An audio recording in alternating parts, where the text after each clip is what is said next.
They say everything is good for something, even if it serves as a bad example. What is up, guys? This is the Mapped Out Gamer, and let's continue to cover the maps from the Supremacy DLC. The map Compound is a smaller map that will have you boosting around like crazy, literally. One may wonder if this was done by design or just for the hell of it. Let's play some Call of Duty Advanced Warfare. Compound is the smaller of the 4 maps included in the Supremacy DLC. Right away you can tell this map is based with a circular type of map flow.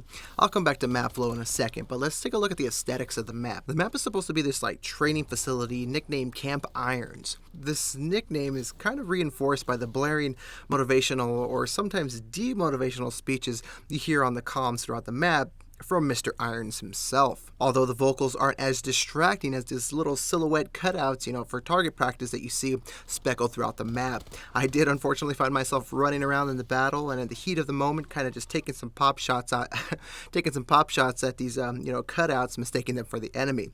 Am I the only one that does this? Probably not. They are kind of distracting. Depending on what perspective you're looking at this map, the map flow of Compound is almost counterintuitive. You have this circular flow on the edges of the map. However, once you cut through the center, you immediately encounter these tight quarter areas that you almost have to squeeze through. It almost felt claustrophobic when you're in the center of the map. Looking at the ground level, there's certain obstacles that impede the player's movement. I felt like once I kind of got on the ground level and I was kind of, flowing through the map, more times rather than not, I ran into an obstacle that I had to vault over or jump over. I thought it was, kind of counterintuitive, like I said before. So I really wasn't sure where the map designers were going with this type of flow on this map. It almost felt like I was going upstream, with a paddle. It was kind of weird. Then I started thinking, what's the key mechanic, movement mechanic Advanced Warfare is based on?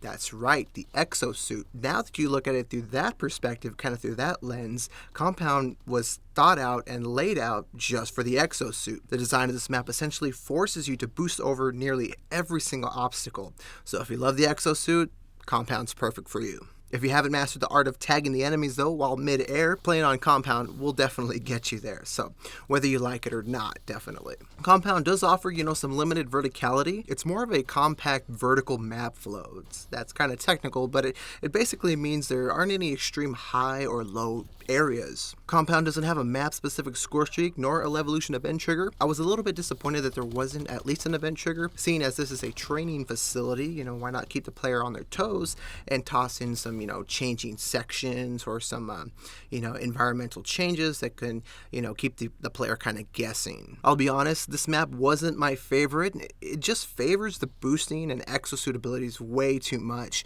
It constantly pushes you to boost more and ultimately phases out the ground game. I did like playing the outer sides of the map since you have more room to work with when you're on the outer rims. It's more open and it's easier to break the line of sight in case you get overran. So, if you're dodging a lot, you can actually, save yourself by ducking into a little underground area or something like that. Overall, though, this map makes me want to really just ditch the exosuit and play more of the ground game. So that wraps up the map breakdown of Compound, kind of short and sweet. I'll be moving on to the other maps included in the Supremacy DLC as well. So we got tons of FPS games coming out this year. I'm definitely looking forward to seeing, what maps are bringing to the table with, Black Ops 3, Halo 5, Star Wars Battlefront, and games like that. So I actually just picked up Battlefield 4, and the player base for that is actually still pretty good. So I'll probably be covering some maps from there as well. And remember, you can always find me on Twitter at MappedOutGamer if you ever want to, chat it up or whatnot. Peace.